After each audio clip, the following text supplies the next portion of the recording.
Man United ကခေါ်ယူဖို့စိတ်ဝင်စားနေတဲ့ Lewis Hall နဲ့ Lewis Kelly အားလုံးပဲမင်္ဂလာပါကျွန်တော်ရဲ့ Football Impression Channel ကနေကြိုဆိုပါရစေ Man United နဲ့ပတ်သက်တဲ့နောက်ဆုံးရသတင်းချက်လက်များကိုဆွေးနွေးတင်ပြကြပါမယ်ကျွန်တော်အနေနဲ့ဘောလုံးသင်းများကိုနေ့စဉ်တင်ဆက်ပေးမှာဖြစ်တဲ့အတွက်ကျွန်တော်ရဲ့ channel လေးကိုလည်း like and subscribe ပြုလုပ်ပေးခြင်းအပြင်ကူညီပေးနိုင်ပါတယ် Man United အသင်းအနေနဲ့ကျွန်တော်တို့ Newcastle အသင်းရဲ့လက်ပတ်ကစားသမားဖြစ်တဲ့ Lewis Hall ကိုခေါ်ယူဖို့အတွက်ကြိုးပမ်းနေတယ်ဒီ Lewis Hall ကလည်းပေါ့နော် Man United အသင်းကိုပြောင်းရွှေ့ပြီးကစားဖို့အတွက်ဆန္ဒရှိတယ်လို့ဆိုထားတယ်တကယ်လို့ဒါကျွန်တော်တို့ Man United အနေနဲ့ပေါ့နော်သူ့ကိုခေါ်ခဲ့မယ်ဆိုလို့ရှိရင်သူ့အနေနဲ့ Man United အသင်းကိုပြောင်းရွှေ့ပြီးကစားဖို့အတွက်ဆန္ဒရှိတယ်လို့ဆိုထားတယ်အဲ့တော့ကျွန်တော်တို့ Newcastle အသင်းကဒီစားသမားနဲ့ပတ်သက်ပြီးတော့ပေါ့နော်သူတို့အနေနဲ့ရောင်းချဖို့အတွက်ဆန္ဒမရှိဘူးလို့တော့ညင်းဆိုထားတယ်တကယ်လို့ကျွန်တော်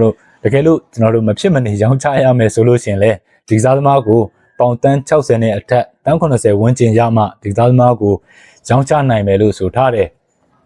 ဒါပေမဲ့ကျွန်တော်တို့ဒီ Newcastle အသင်းကပေါ့နော်ဒီစားသမားနဲ့ပတ်သက်ပြီးတော့ Man United အနေနဲ့ပေါ့နော်ထဲဝင်ကြိုးပမ်းထားတာမျိုးတွေကမ်းလှမ်းထားတာမျိုးတွေပြုလုပ်ထားတာမျိုးမရှိဘူးလို့ဆိုတယ်အဲ့တော့ကျွန်တော်တို့ Man United အနေနဲ့ပေါ့နော်ဒီစားသမားကိုကျွန်တော်တို့ခေါ်ယူဖို့အတွက်ထဲဝင်ကြိုးပမ်းလာမလားဆိုတာဆက်လက်စောင့်ကြည့်ရပါဦးမယ် Man United ကတော့ဒီစားသမားကိုခေါ်ယူဖို့အတွက်တော်လေးစိတ်ဝင်စားနေတာကျွန်တော်တို့တချို့သတင်းစာတွေမှာတော်တော်များများပေါ်ပြလာတာပဲဖြစ်တယ်အဲ့တော့ကျွန်တော်တို့ကစားသမားဖြစ်သူကလည်းကျွန်တော်တို့ Man United အသင်းကိုပြောင်းရွှေ့ပြီးကစားဖို့အတွက်ဆန္ဒရှိတယ်လို့ဆိုထားတယ်ဒီကပြဿနာရှိတာကတော့ဈေးနှုန်းပဲပေါ့နော်ဈေးနှုန်းကတော့ကျွန်တော်တို့ပေါင်တန်း60လောက်ရှိတယ်အဲ့တော့ Man United အနေနဲ့ပေါ့နော်ဒီစားသမားကိုပေါင်တန်း60လောက်ပေးပြီး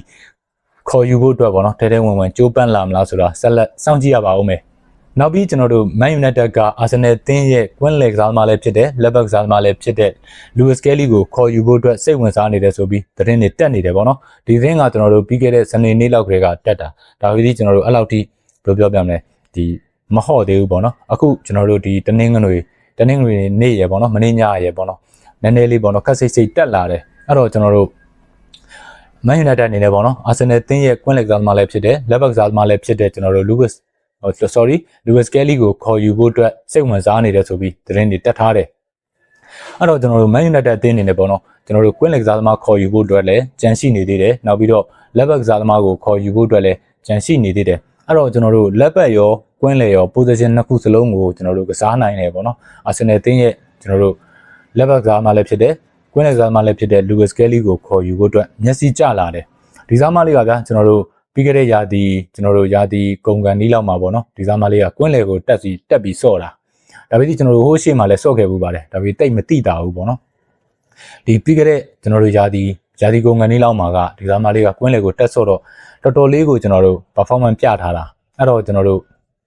Man United တင်းနေနဲ့ဒီကွင်းလယ်ကစားမှာကွင်းလယ်မှာလည်းဆော့နိုင်တယ်နောက်ပြီးတော့ကျွန်တော်တို့လက်ဘက်မှာလည်းဆော့နိုင်တဲ့ဒီသူတို့လိုချင်တဲ့ပေါ့နော်ပုံစံကိုတယောက်တည်းနဲ့ကျွန်တော်တို့ကိုက်ညီနိုင်မဲ့အတွက်ပေါ့နော်ဒီကစားသမားလေးကိုခေါ်ယူဖို့အတွက်မျက်စိကျလာတာပဲဖြစ်တယ်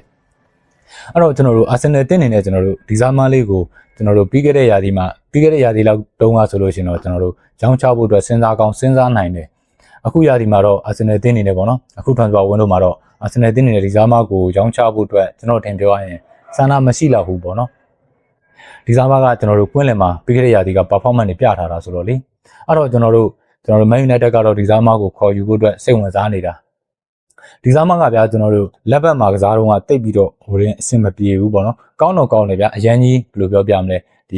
ကောင်းတဲ့ထဲမှာတော့မပါဘူးဒါကလည်းကျွန်တော်တို့အသက်အရွယ်အပြင်ငယ်သေးတဲ့အပိုင်းလည်းပါပါတယ်သူ့အနေနဲ့ကျွန်တော်တို့ကွင်းလယ်မှာလည်းထွက်ဆော့လိုက်ရောတော်တော်လေးကိုဒီပြီးခဲ့တဲ့ရာသီပေါ့နော်ပြီးခဲ့တဲ့ရာသီကတော်တော်လေးကိုကျွန်တော်တို့ performance ကောင်းတွေပြသထားတာအဲ့တော့ကျွန်တော်တို့ Arsenal တင်းနေတွေကလည်း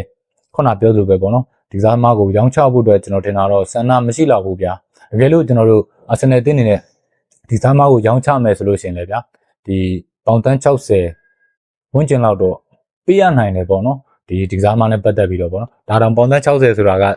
ဟိုဘယ်လိုပြောပြမလဲသူတို့ဘက်ကပြောထားတာမဟုတ်ကိုယ့်အထင်ကိုပြောပြတာပါအဲ့တော့